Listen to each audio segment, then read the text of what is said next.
Hello everyone, welcome to Ultimate Diecast. My name's Tyrone and this is part 2 of a Del Prado series. There's a 143, not 164, so look away now if you can't bear to see anything other than 164. These are very interesting though. This set came out in 1999, issued by Spanish company Del Prado. Many of you have heard of Del Prado. I had not before these came into my life. These don't belong to me, so I have to film them carefully and give them straight back to their proud owner. I'm showing today 10 out of the 70 that I have to show you. This is number 11 of 70 and we'll go up to number 20 today. This is the Mercedes-Benz 300 SL. And I should warn you, there's a corny joke about each one because the theme of this series, to make it more interesting, is who owned that car. Beautiful car too. What can we tell you about this car? We, I should say, is Del Prado. With each car comes a little booklet thing that you got each week.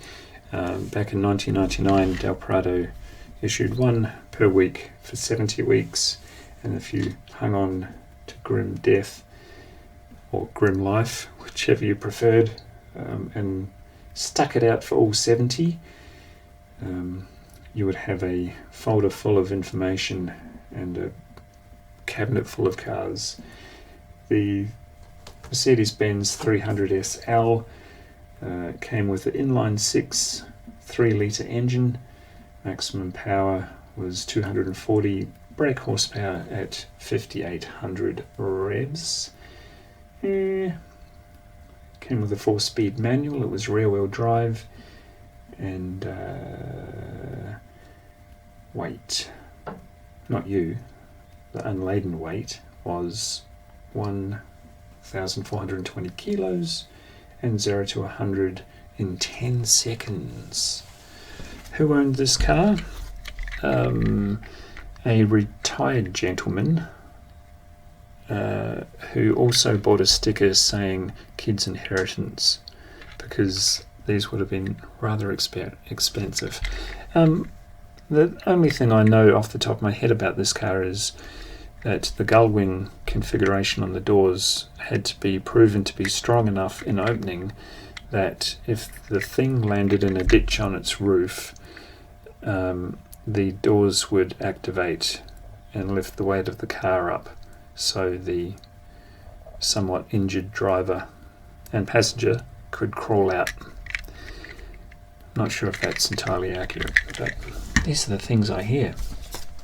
And these are the things I now must pass on to you. Number 12, where are you? Number 12 is a BMW 507. As I flick right to the back page, the engine in this little sucker was a front-located V8. We know it was front-located. Look at the size of the front of the car. And I'm sure that air intake or outlet was functional. What a beauty. What a beauty. Del Prado on the base. See the little bits of magic you get on 143? You simply don't with 164. 164 is my wheelhouse. It is my forte, but I really do appreciate these 143 cars. And of course, when you get up to the 1 to 18, there's an incredible amount of opening parts and detail.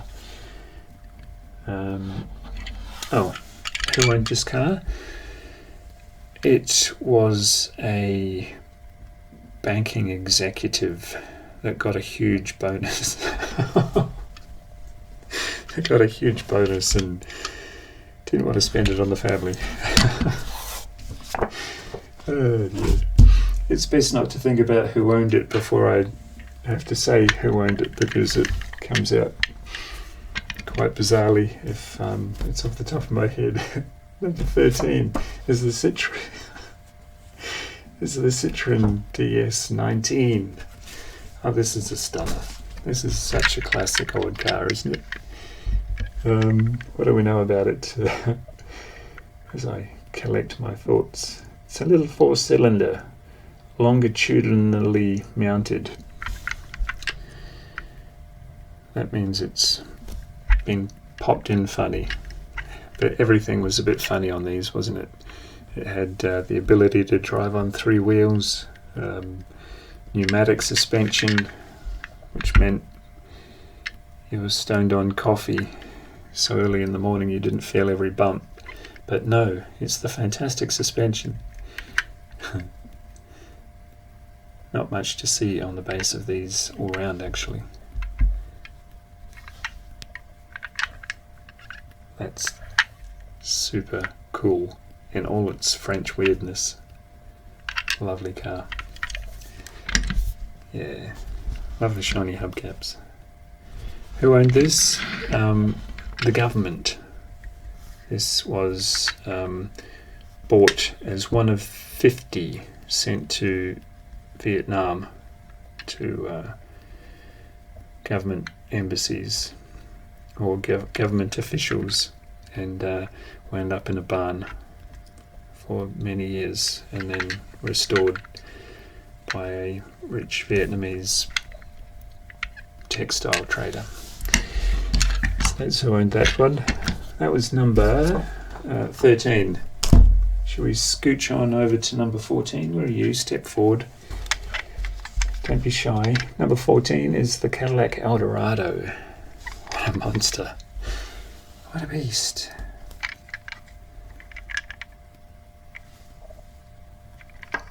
Sort of a tomato red interior.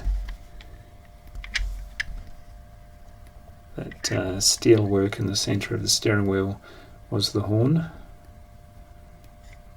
Got a few little metal bits on that dash there.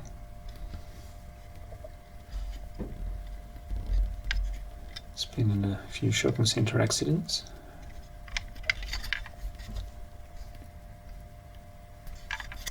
Nice. Oh, what year was this? 1953 Cadillac Eldorado. Look at what they were doing in the 50s. Nobody cared. About the environment, I'm meaning. They definitely cared about their cars. Just not anything else. Lovely. We'll watch that go around on the turntable as I scramble for some details. Had an X-frame chassis, steel body, 6.1 meters long. Would it fit in your garage? The weight, whoa, 2.3 tons. That's like a Toyota Land Cruiser filled up with camping stuff. 1 to 110 seconds, 10.3 seconds, which I think was about that one, wasn't it? Wow, so actually fairly quick. Suspension, coil springs and live axles and all sorts of things going on. They only made 1,320 of these, so if you see one, buy it. Not the toy one, the real one. Rear wheel drive, 345 brake horsepower. That's crazy, isn't it? So what number was that? Number 14 that was, of the 70. And who owned this car? He would have been a Hollywood producer, and he never put the roof up because, as we all know, Hollywood is in California and they don't know rain. Number 15 is old school. It's about the oldest school gets, in the Model T from Ford. As if you didn't know, we all know what a Model T looks like. It looks like this. Nan's couch in the back, Dad's couch in the front. These rarely do show you that cars came from horse carriages. It's funny to think about now, but that's where the car came from. Carriage builders were responsible for building cars when they were first invented. The wheels got smaller, the engines got bigger, and we wound up with this. Actually, we wound up with a Tesla, didn't we? In fact, cut to the chase, who owned this? It's just sprung to mind that the same kind of person who owned this would be the kind of person today who would buy a Tesla. Those outliers, those people who kind of see the future before the rest of us. And more and more now I'm seeing Teslas on the road in Perth. They are wholeheartedly discouraged by the Australian government, and I bitch about it a lot. But they're coming, boys. And I want one. Not a Model T, obviously. A Tesla. Yeah, look at that. The chassis and body, steel U-iron girders. Far cry from what we have today. What's the weight? Where's the weight? Oh, 658 kilos depending on type of body. Wow. Top speed was 70 k's an hour. 0 to 100, not possible. I kid you not. Not possible. But would you actually want to achieve 100 k's in this thing? You would die. Capacity was 2.9 cc's. Rear-wheel drive, didn't know that. 2-speed planetary gearbox, not sure what that means. And maximum power, 20 brake horsepower. They were just messing around, weren't they? But pretty clever. For the era. We'll put that sheepishly next to the Eldorado. Next to the Eldorado. Number 16. Where are you? What are you? You're a Bugatti Royale. Whoa. I already know who owned this. And I already know who they hit. The Bugatti Royale. Wow. If I drop this on its head, I pay for it. As I deftly swing it round in my fingertips. Looks like someone ate cake off the base. It's a 1927 Bugatti Royale from Del Prado. So I squeeze those front wheels delicately until they snap. I shouldn't joke about breaking someone else's stuff, should I? Gee. Imagine the noise and the smell of these things. And they weren't even trying to be noisy or smelly, but they were both. So, yeah. Sweet. So we look at it spin effortlessly round on the turntable. We learn that it was a rear-wheel drive, 3-speed manual, 1 overhead camshaft, about 200 brake horsepower, and they're saying probably, so nobody ever really tested it. It was a 12.8 litre straight 8 engine. No information available about the 0 to 100k time, and it was from 6.7 meters long, depending on the body. Unreal. And it had the U-iron girders, same as the Model T, and that was 20 odd years later, so they were still using girders. Who owned this car? This was the wife of a casino owner, and she ran him over in it. That's his Brill cream there, and you'll see the reluctance of that back wheel to go around. That finished him off. Briefcase is still lodged between the wheel arch and that back wheel. And to the owner of this series, or this set, I did not do that. The wife did. Not my wife, the wife of the casino owner. Slip that in real fast. Number 17 is a BMW 850i. I had to read it. You probably already knew it. It feels like a shock to go to this era from that era. But we'll manage. Engine was a V12, a 5-litre V12. Stunning. 5-speed manual. Suspension, traverse link, spring struts and coil rings. You want a smooth ride? Get all those 3 things. Rear-wheel drive. In 1999, it says here, total production. Still in production? I don't think so. Or maybe they're talking about the i50i in general, possibly. 1,800 kilos, 0 to 100 in 6.8 seconds. See, not a massive improvement. 10 seconds, 6.8. Not a massive improvement. Sorry, do better. I'm sure they do better now. But who owned this car? Or that would be a Michael Douglas type. Remember that movie, The Game? He owned a BMW. I think it was a 7 Series though. He was seen zipping through the gates of his very large mansion. So yeah, Michael Douglas in The Game owned this car. He says. That was easy, wasn't it? Number 18. Better not get these two mixed up. There are a couple of similarly styled cars coming at you. What a cutie. This is the Austin Healey 100. As we zoom in on that lovely interior for the 143 size Austin Healey. Little exhaust trailing off from the blob of black plastic. Cute. Cute as a button, as my grandmother used to say. What can I tell you about the Austin Healey 100? It's got a live axle. 11.7 seconds to 100. So as small and light as they are, and light is up to 976 kilos, not very fast. Well, not very quick anyway. Fast is a different matter. Doesn't say the top speed. Actually it does. 170 kilometers an hour, which is about 105 miles an hour.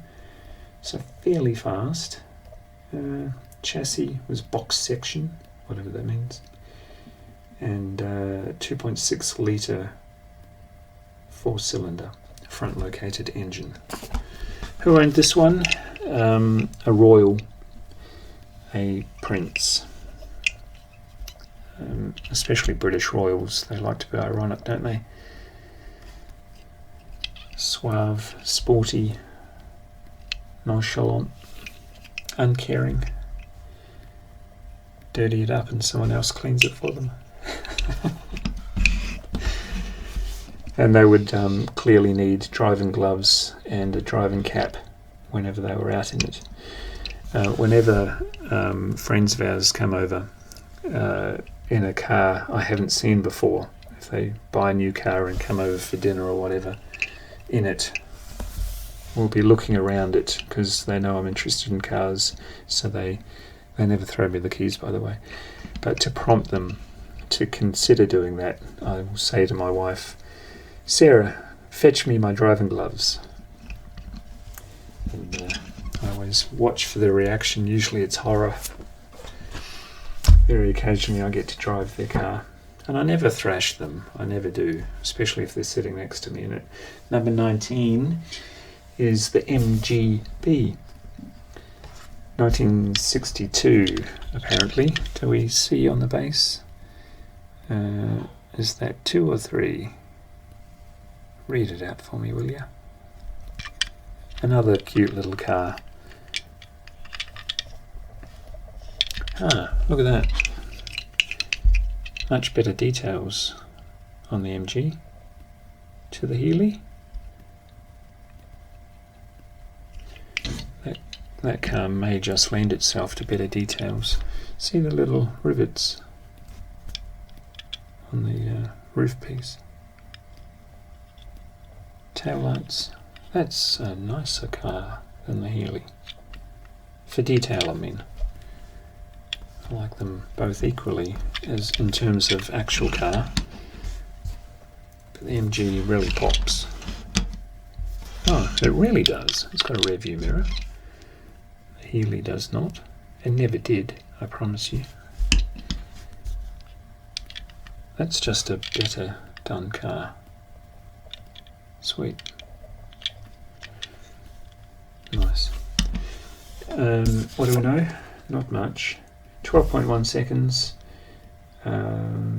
Maximum power was 97 horsepower. But you could get it in a V8, which produced 137. Why bother? Sweet Lord, why bother? The V8 was a 3.5 litre. You're joking? Imagine how heavy the front end of this car would have been. Total production in the V8 was 512,000 of them. Well, where are they? Rusted out. Length was 4 metres. A full 2.5 less than that one, I think, the Bugatti. And it had a self-supporting chassis. I have been told what a self-supporting chassis was. Michael at Diecast Looney told me, and it means essentially that it's a one-piece chassis. Nothing's holding it together. See how you learn in this game. That was number 19. I've run out of runway for thinking about who owned this car. Who owned this car? A university student who did well. But he cheated. There's always an edge to it, isn't there? Number 20. This rounds out 10 for the day. This is the Honda NSX. Stunning little car. Actually, they're quite big. And I already know who owned this car because I know of an owner locally. So we'll get to that very easy part soon as we see it zip around on the turntable. Final car of the day, 1999. It's saying still in production. 5.9 seconds it took to get up to 100 kilometers per hour. Rear-wheel drive, 6-speed manual. To be honest, my Holden Astra, or my wife's Holden Astra, is a 6-speed manual. Nothing crazy about that. Unladen weight, 1,445 kilos. The length, interestingly, 4.5 meters, or 4.425 to be exact. Chassis body is all aluminium or aluminum if you're in the States, monocoque. Engine is mid-located transverse V6, 3.2 litre, and it has 280 brake horsepower. So big leap up from the old cars we've seen today. Sweet. Who owned this car? Some portly dude. As my camera did something strange. Some portly dude down the hill from me that only drives it on Fridays. Same colour too. So that was an easy fix. Alright, I'm not sure what my camera just did. I think it's trying to tell me something. Hopefully I'm still capturing all this for your viewing pleasure, and I'll wrap it up neatly with the Honda. Everybody in shot? Just about. Yeah, they are.